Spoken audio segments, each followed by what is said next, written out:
Министерството за внатрешни работи до Основното јавно обвинителство во Скопје поднесе кривична пријава против ИИ 30 години од Скопје поради основано сомнение за сторено кривично дело тешка кражба на дрзок начин, при што се стекнал со противправна имотна корист од околу 73.000 евра.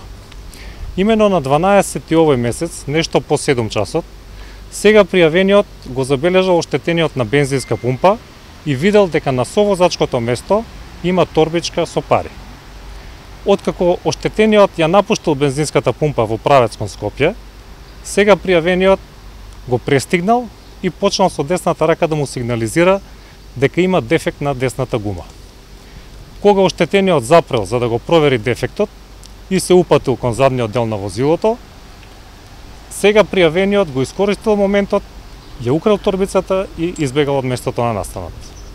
Веднаш се преземени соодветни мерки и активности и е приведен и во полициска станица е извршено и препознавање од страна на оштетениот.